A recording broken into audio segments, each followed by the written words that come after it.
Okay, you guys, sorry I wasn't able to be there again today, but I wanted to provide you with a tutorial that you could watch for how to work with your photos. I have dropped all of your photos into your Dropbox, regardless of whether or not you have finished off your brainstorm. You obviously should really finish off that brainstorm before you start this because it's going to give you ideas to complete this project, but I didn't want you to be delayed anymore today. So I have put your photos into the files and you can find them in a photo folder that I've made for you. Okay, you can see that these are still syncing, but make sure you're looking in your shared media arts projects folder, otherwise you won't be able to see these photos. Okay, some of you still have to make sure you've uploaded your abstract digital painting. Make sure that's done. Annie's got everything in there. Good job, Annie. Okay, back to Photoshop. So once you get your pictures open in Photoshop, first thing you need to do is copy your background layer. Remember that this is your method to protecting the original image and not saving over it and having to redo it. Another important note here is how to open a file in Photoshop. I know it seems obvious, but please don't be that person that drags things in off the desktop to try to incorporate them into an image. That's not how you do it. You have to open them. So go File, Open, and then you can find your file that you want to work with. Let's see, I've got some eyes in here or something I was downloading. This one was an image from the internet. Okay, so now I've opened it. You can see that I have this image here. Okay, this is an example I wanted to show you of if you wanted to work with just the close-up on your eye or something like that. You can fill in. I'll be teaching you tricks for how to layer images like that, but we won't do that today. When you first get your image, your first task is to crop it. You guys have this big blue background behind you. It's pretty boring, so I'd like you to zoom in and crop it with your crop tool. So that's the fifth one from the top. You just drag a box and then you have to hit enter to crop it. And then you can open up the screen a little wider, zoom in, it'll shrink back again, zoom again. With your zoom tool, if you hold the option key, you can go out a little bit. There we go, so that looks a little better.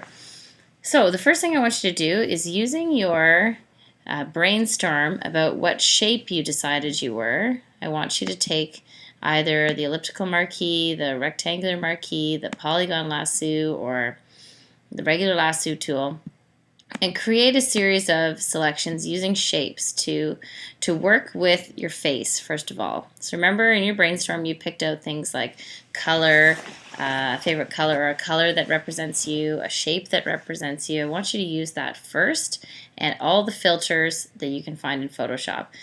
Do not incorporate new images yet. Wait until next class when I talk to you about working with images, so don't go there yet. So let's say you're working with the elliptical marquee because you decided you are a circle. You can create a selection, make sure on your copy layer, and you can do a few things. You can go into image, adjustments, hue saturation. You can figure out what color you are. Let's say you decided you're blue. Great, so you just move the hue around. You can increase the saturation of that color more if you wanted. Okay, great. Let's also add a filter to this. Let's go into the artistic menu. Colored pencil tends to be all gray. You can do film grain.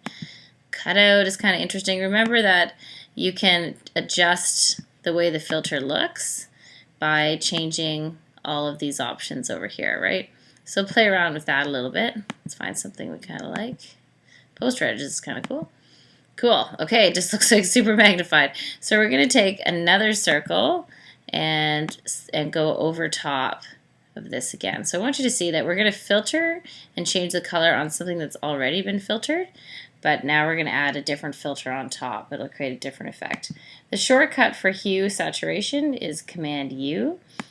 If you want to turn something black and white, you can drop the saturation down here, or you can also use the black and white filter that we found there. So notice that when we try to push something into the blue range here, it's going to change this color to yellow. That's something we can deal with later on if we don't want yellow to be in there. Let's increase the saturation again, but I like that this is a different shade of blue than that. Maybe that's the color scheme we're going to work with.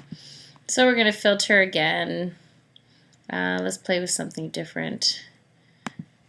Color halftone, not so interesting. Let's try something else.